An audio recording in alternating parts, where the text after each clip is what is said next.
नमस्कार दोस्तों, मैं सुनील अमृत। यूजीसी नेट गोल्ड में आप सभी का स्वागत है। आज की जो क्लास रहेगी हमारी, वो क्लास रहेगी भाई क्लास नंबर, एक मिनट हमारी देख लूँ। ये रहेगी आपकी क्लास नंबर 19, ठीक है। तो क्लास नंबर 19 आपकी होने वाली है। इससे पहले 18 क्लासें हम लोग कंप्लीट कर चुके हैं। तो आज का जो टॉपिक रहेगा हमारा, वो टॉपिक रहेगा आपका शिक्षण अभिवृत्ति, यानी कि यूनिट नंबर 1 का ही है। और यूनिट नंबर 1 में है आपका शिक्षण सहायक प्रणाली।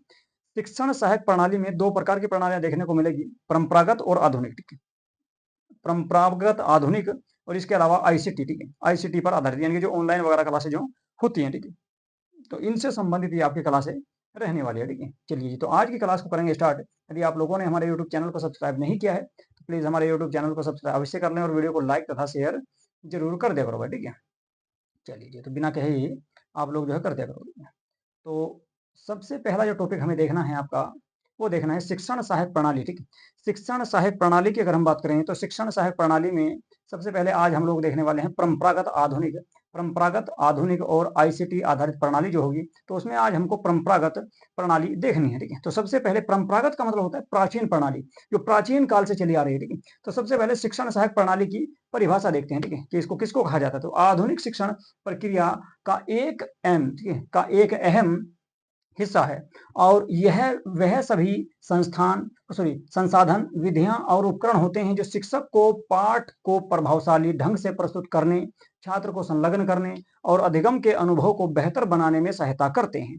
ये तो होगी आपकी पीडीएफ के माध्यम से आपकी परिभाषा की। जबकि मैं आपको सरल भाषा में बताऊं तो शिक्षण सहायक प्रणाली उस प्रणाली को कहा जाता है जिसमें जब अध्यापक जो है बच्चों को कक्षा में पढ़ाने के लिए जाता है, तो उसको जो वहां पर पढ़ाने में जो सुविधाएं प्राप्त होती हैं, उसकी जो लर्निंग को, शिक्षण को जो आसान बनाने वाली जो प्रणाली होती है, आसान बनाने वाली जो प्रक्रियाएं होती हैं, उपकरण होते हैं, संसाधन होते हैं, उन सभी को शिक्षण सहायक प्रणाली के नाम से जाना जाता है। जैसे मान लो कोई अध्यापक कक्षा में गया, कक्षा में जाने के बाद वो जो है कक्षा में बैठा, बैठने के बाद ब्लैक बोर्ड वगैरह देखा, ब्लैक बोर्ड हुआ, ब्लैक बोर्ड पर जाकर पढ़ा दिया, बच्चों को पढ़ाया चौक के माध्यम से, ब्लैक बोर्ड के माध्यम से, डस्टर के माध्यम से। तो ये सभी क्या होंगे, शिक्षण सहायक प्रणाली के अंतर्गत आएंगे। आप ये कुछ ऐसे उपकरण होते हैं ये।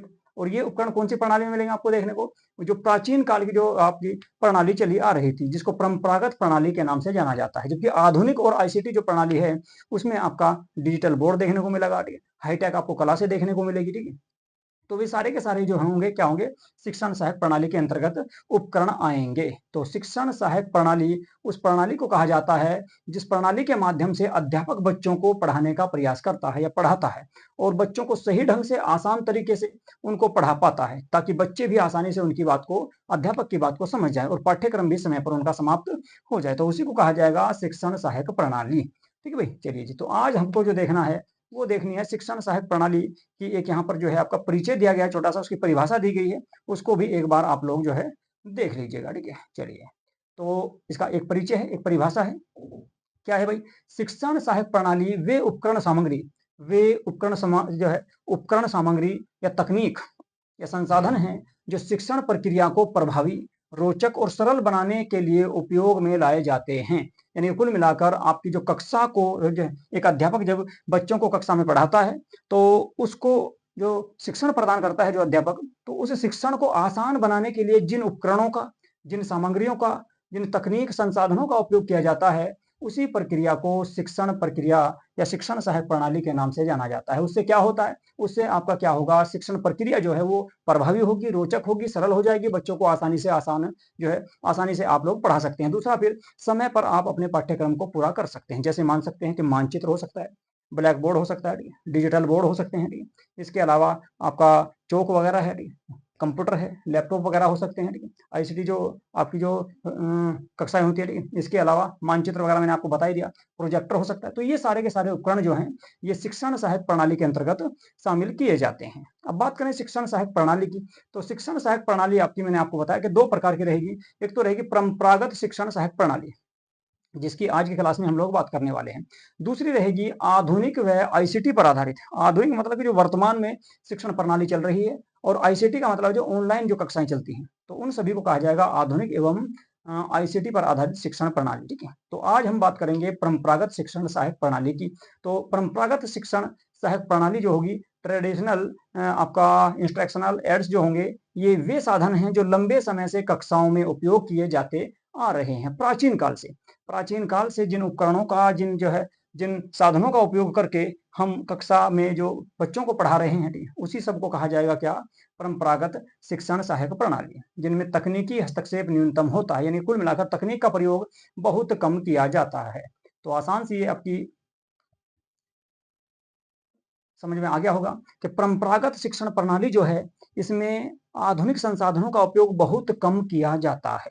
इसमें क्या होता है, अध्यापक होता है और बच्चे होते हैं, और एक छोटी सी आपकी क्लास इसमें हो सकती है, या फिर क्लास से बाहर भी जाकर पेड़ के नीचे भी अध्यापक बच्चों को पढ़ा सकता था। उसमें एक चेयर होगी, बाकी बच्चे नीचे बैठ जाएंगे, बच्चों को जो है अध्यापक उसमें पढ़ाता था, ठीक है। जैसे आपने देखा होगा गुरुकुल में, गुरुकुल पद्धतियां में, या फिर आपने अगर जो है अब से पहले लगभग, ठीक है, 10 से 15 साल पहले, ठीक है, आपने देखा हो कक्षा थी, कक्षा में एक आपका बोर्ड आ गया, या दीवार पर ही आपका जो ना दीवार को पुतवा दिया गया ब्लैक जो है ब्लैक पेंट से, उसी पे चौक से लिख दिया गया, ठीक है, उसी पे चौक से लिखा जाता था। एक तख्ती होती थी, उसमें कलम दमाद से इमला करके या लिख के लेके आते थे। यानी कुल मिलाकर बच्चे भी जो है पेन या पेंसिल का इस्तेमाल नहीं करते थे, कलम दमाद का इस्तेमाल उस समय बच्चे किया करते थे। कुल मिलाकर वो थी आपकी प्राचीन शिक्षण सहायक प्रणाली, या कह सकते हैं उसको परंपरागत शिक्षण सहायक प्रणाली, जो कि लंबे समय से चलती आ रही थी। लेकिन अभी हाल फिलहाल में क्या हुआ, जब से कंप्यूटर आया है आपका, इंटरनेट आया है, लैपटॉप वगैरह आए हैं, तो तब से क्या हुआ कि हाईटेक क्लासें हो चुकी हैं, और उसमें नई नई तकनीकों का जो है उपयोग अभी हाल फिलहाल में किया जा रहा है। जैसे अभी आप लोग पढ़ रहे हैं, ठीक है, आप लोग जो पढ़ रहे हैं ये आईसीटी की क्लास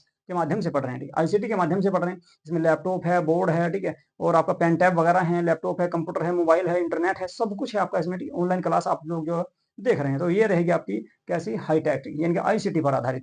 जबकि बात करें विद्यालयों में जाकर जो पढ़ते हैं ब्लैक बोर्ड पर, उसको उसको कहा जाएगा परंपरागत शिक्षण सहायक प्रणाली, ठीक है। तो आपकी समझ में आ गया होगा। इसके कुछ एग्जाम्पल हैं, उदाहरण हैं, उनको देख लेते हैं कौन कौन से इसके उदाहरण रहेंगे भाई, ठीक है। एक आपका चार्ट बोर्ड के माध्यम से आप लोगों को इसमें मैं समझाने का प्रयास करता हूँ, ठीक है। देखिए जी, सबसे पहले अगर हम बात करें तो सबसे पहले बात करेंगे ब्लैक बोर्ड की। ब्लैक बोर्ड या श्वेत पट इसमें शामिल किया जाता है। ब्लैक बोर्ड का मतलब होता है कि दीवार है, दीवार को ब्लैक रंग से पुतवा दिया गया, तो वो आपका बन जाएगा क्या, ब्लैक बोर्ड की। या फिर मान लो जो ना एक सफेद जो है पेंट फिरवा दिया उस पर, और काली जो है जो दवात वगैरह से लिख देते थे, उसको बोलते थे सफेद पट, श्वेत पट, ठीक है। यानी कि सफेद पेंट पे काले रंग से या काली चौक से लिखना, या ब्लैक से, या जो है या रेड या ग्रीन और कलर की चौक ले सकते हैं कुल मिलाकर, ठीक है, श्वेत के अलावा। जबकि ब्लैक बोर्ड में जो है आपका, ठीक है, ब्लैक चौक के अलावा और चौक का आप इसमें इस्तेमाल करते थे, ठीक है। तो ये होता था आपका ब्लैक बोर्ड, ठीक है। इसमें क्या होता है, अवधारणाओं को समझाने के लिए, मान लो कोई भी टॉपिक आ गया, कोई भी कॉन्सेप्ट आया, उसको समझाना है, तो उसको समझाने के लिए ब्लैक बोर्ड का इस्तेमाल किया जाता था। उस पर अध्यापक जो है लिखकर बच्चों को दिखाता था, उन्हें समझाने का प्रयास करता था। तो कुल मिलाकर अवधारणाओं को समझाने के लिए या किसी टॉपिक को समझाने के लिए आपका ब्लैक बोर्ड का उपयोग किया जाता था, या श्वेत पट का उपयोग किया जाता था। उम्मीद है कि आपकी समझ में आ गया होगा। इसके बाद है पाठ्य पुस्तक। पाठ्य पुस्तक का मतलब होता है कि बुक, आपकी किताब होती थी इसमें, इसमें आपकी क्या होती थी, पुस्तक इसमें आपकी होती थी भाई, पाठ्य पुस्तक, टेक्स्ट बुक जिसको कहा जा सकता है। इसमें विषय की मूल जानकारियां होती थी। मान लो किताब है, ठीक है, हिस्ट्री की है, पॉलिटी की है, ज्योग्राफी की है, मान लो आपकी यूजीसी नेट की किताब है, उसमें सारा आपका टॉपिक दिए गए हैं, यूनिट वाइज दिए गए हैं, तो उसको पढ़ाना, विषय दिए गए हैं सारे, तो विषयों की मूल जानकारी के लिए पाठ्य पुस्तक होती थी। तो ये भी आपका परंपरागत सहायक सामग्री के अंतर्गत आ जाएगा, ठीक है। इसके अलावा चार्ट होता था, तीसरा टॉपिक है आपका चार्ट होता था। चार्ट के अलावा नक्शे होते थे, पोस्टर होते थे, तो इनको दिखा कर के दृश्य प्रस्तुति और याददाश्त सुधारने के लिए इसका इस्तेमाल अध्यापक कक्षा में करता था। मान लो आपके सामने एक नक्शा रख दिया भारत का, ठीक है, उसमें राज्य आपको दिखा गया, भाई यूपी यहाँ पर है, इसकी राजधानी ये है, ठीक है, बिहार यहाँ पर है, बिहार की राजधानी ये है। तो कुल मिलाकर राज्य दिखाए। इसके अलावा एक आपका प्राकृतिक दिखा दिया, उसमें पर्वत दिखा दिया, आपको पहाड़ दिखा दिए, नदियां दिखा दी, ठीक है। इसके अलावा झरने, झील वगैरह दिखा दी। तो उन सबको दिखाकर याद करने का प्रयास किया जाता था। तो कुल मिलाकर चार्ट, नक्शे और पोस्टर के माध्यम से बच्चों को पढ़ाने का प्रयास इसमें किया जाता था, ठीक है। तो चार्ट, नक्शे और पोस्टर का प्रयोग इसमें किया जाता था। तो ये भी आपकी परंपरागत सहायक शिक्षण प्रणाली के अंतर्गत आते थे। इसके अलावा प्रयोगशाला उपकरण, प्रयोगशाला यानी कि लैब, ठीक है, प्रयोगशाला का मतलब है लैब, ठीक है। तो इसमें आपका विज्ञान और व्यवहारिक विषयों से संबंधित बहुत सारे उपकरण शामिल होते थे। जैसे मानो विज्ञान से संबंधित है तो उसमें बहुत सारी लैब होती थी, ठीक है, तो लैब वगैरह होती थी, उसमें जाकर बच्चों को दिखाया जाता था, बच्चों से कुछ कार्य उसमें कराया जाता था, प्रयोग उसमें कराए जाते थे, ठीक है। जिसको आप जो है ना प्रोजेक्टर भी कह सकते हैं, या फिर उसको आपका जो है प्रैक्टिकल के नाम से भी उसको जाना जाता था, ठीक है। तो बच्चों को उसमें करके दिखाना होता था। तो ये हो जाएगा। इसके अलावा फ्लैश कार्ड्स, फ्लैश कार्ड्स में, ठीक है, इसमें क्या होता था, एक आपका चार्ट आ गया पूरा, एक पूरा चार्ट दिखा दिया। पूरे चार्ट में जो है किसी भी चीज की परिभाषा और कुछ प्रमुख शब्दावलियाँ इसमें शामिल होती थी। जो आपके कठिन शब्द होते थे, तो उनकी एक अलग से शब्दावली बना दी जाती थी और उनके अर्थ आसानी से अध्यापक बच्चों को समझाने का प्रयास करता था, तो उसको बोलते थे फ्लैश कार्ड्स, ठीक है। इसके अलावा रोल प्ले या ड्रामा, ठीक है।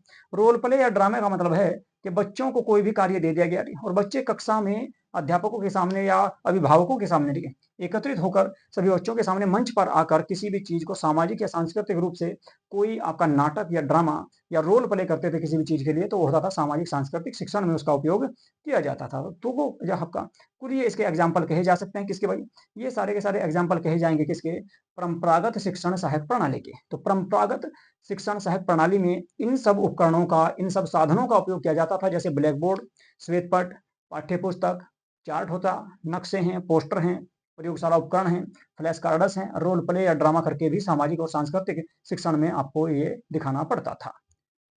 ठीक है जी। विशेषताओं की अगर हम बात करें तो इसकी विशेषताएं जो है क्या होती थी, विशेषता की सबसे बड़ी बात तो यह है कि इसमें भाई लागत बहुत कम लगती थी, खर्च बहुत कम होता था, ठीक है। इसमें सबसे बड़ी बात यही है कि इस आपकी प्रणाली में, ठीक है, जो परंपरागत जो प्राचीन काल से चली आ रही शिक्षा प्रणाली है, उसमें लागत बहुत कम लगता है, ठीक है। एक आपकी क्लास बना दी, उसमें आपका एक बोर्ड बना दिया, ठीक है, बोर्ड ले लिया, ठीक है, व्हाइट बोर्ड भी ले सकते हैं, और इसके अलावा चौक से या फिर मार्कर के माध्यम से उस पर लिख सकते हैं। तो ये हो जाएगी आपकी कैसी, ये परंपरागत शिक्षण सहायक प्रणाली है, और इसमें आप बहुत आसानी से बहुत कम लागत में, लगभग तुम्हारा 10-15 हजार के आसपास भी आप स्टार्ट कर सकते हैं। जबकि ऑनलाइन क्लासों की अगर हम बात करें तो ऑनलाइन क्लासों में लगभग आपका 1.5 से 2 लाख रुपए का तो डिजिटल बोर्ड ही आता है, ठीक है। इसके अलावा फिर 10-20 हजार रुपए का कंप्यूटर भी आएगा, ठीक है, मोबाइल आएगा 10-15 हजार रुपए का, तो कुल मिलाकर 2 से 3 लाख रुपए आपका ऑनलाइन क्लास स्टार्ट करने में लग जाते हैं। तो कुल मिलाकर अगर हम बात करें परंपरागत शिक्षण सहायक प्रणाली में कम जो है लागत बहुत कम होती है। दूसरा, तकनीक निरपेक्ष, यानी कि तकनीक का उपयोग बहुत कम होता है, तकनीक का ज्यादा इसमें उपयोग करने की जरूरत नहीं है। अध्यापक आया, बच्चों के सामने खड़ा हुआ, बच्चों को ब्लैक बोर्ड पर पढ़ाया, समझाया, बच्चों ने क्वेश्चन पूछे, आंसर किए, बच्चों को संतुष्ट कर दिया। कुल मिलाकर जो है आसानी से बच्चों को पढ़ाया जा सकता है। तो तकनीक का कोई ज्यादा इसमें उपयोग नहीं है, इंटरनेट की जरूरत नहीं है, या कोई नई तकनीक को इसमें लेके आने की जरूरत नहीं है, तो आसानी से इसमें पढ़ाया जा सकता है। सीमित पहुंच और प्रस्तुति शैली इसमें शामिल भी रहेगी, ये भी एक इसकी विशेषता है कि इसकी पहुंच जो है वो सीमित होती है, यानी कि आप केवल एक कक्षा में बैठकर पढ़ा सकते हैं। जबकि ऑनलाइन क्लास में क्या है कि आप 1 लाख बच्चों को, 2 लाख बच्चों को, 10 लाख बच्चों को, 20 लाख बच्चों को भी एक साथ ऑनलाइन एक ही समय में आप लोग पढ़ा सकते हैं। तो उसकी पहुंच जो है आपकी विस्तार रूप से है, ठीक है, लेकिन इसकी सीमित है। आप केवल जो है 10, 15, 20, 40 बच्चों तक ही पढ़ा सकते हैं। उससे ज्यादा बच्चे होंगे तो ज्यादा लंबी क्लास हो जाएगी, तो आपकी वहां तक आवाज भी नहीं पहुंच पाएगी। ऐसा भी कई बार हो जाता है। तो इसकी जो है पहुंच जो होगी वो केवल सीमित होती है। एक क्षेत्र जो है, एक एरिया रहेगा, एक आपका क्लासरूम रहेगा, उसी में आपकी सीमित जो है इसमें पहुंच रहेगी। ऐसा नहीं कि एक अध्यापक जो है एक ही समय में सभी क्लास के बच्चों को पढ़ा देगा, केवल अपनी क्लास के बच्चों को पढ़ा सकता है, और वो भी सीमित, ठीक है, जिसमें आपके चार जो है लगभग जो है 30, 40, 50 बच्चे तक कवर कर लेता है। अगर ज्यादा बच्चे हो जाते हैं तो फिर उनको भी दिक्कत आती है। इसके अलावा प्रस्तुति से भी अध्यापक जो है बच्चों के सामने खड़ा होकर इसमें कोई भी चीजें, किसी भी जो है किसी भी टॉपिक को एक्सप्लेन करता है, ठीक है, प्रस्तुत करता है, तो इसमें आपका प्रस्तुति शैली भी शामिल होती है, ठीक है। तो ये आपकी तकनीक थी भाई, कौन सी, परंपरागत तकनीक, ठीक है। तो ये तकनीक रहेगी आपकी कौन सी, परंपरागत तकनीक, ठीक है। इसके बाद अगली जो तकनीक होगी, सॉरी, अगली जो आपका जो है अगली जो क्लास रहेगी वो रहेगी आईसीटी आधारित शिक्षण सहायक प्रणाली, ठीक है। तो आईसीटी और आधुनिक शिक्षण प्रणाली, ठीक है, आधुनिक शिक्षण प्रणाली और आईसीटी, ठीक है, इन दोनों को देखेंगे हम अगली क्लास में, ठीक है। तो आधुनिक शिक्षण सहायक प्रणाली और आपकी जो तकनीकी, ठीक है, आईसीटी पर जो आधारित है, ठीक है, इन दोनों की दोनों क्लासों को हम देखेंगे क्लास नंबर 20 में, ठीक है। तो ये थी आपकी भाई 19वीं क्लास, ठीक है। 19 क्लास आपकी कंप्लीट हो चुकी है, और इसमें मुझे उम्मीद है कि आपकी परंपरागत शिक्षण सहायक प्रणाली जो है आपके आसानी से समझ में आ भी गई होगी। इससे संबंधित अगर कोई क्वेश्चन आपका एग्जाम में आएगा तो आप आसानी से उसको कर लोगे, ठीक है। चलिए जी, तो आज की क्लास को करूंगा मैं यहीं पे समाप्त। यदि आप लोगों ने हमारे यूट्यूब चैनल को सब्सक्राइब नहीं किया है तो प्लीज हमारे यूट्यूब चैनल को सब्सक्राइब अवश्य कर लें, और वह वीडियो को लाइक तथा शेयर जरूर कर दिया करो। और कोई भी समस्या हो किसी भी प्रकार की तो आप लोग जो है कमेंट बॉक्स में हमें बता सकते हैं जरूर, ठीक है। आपका आंसर जरूर उसमें दिया जाएगा। चलिए जी, नमस्कार।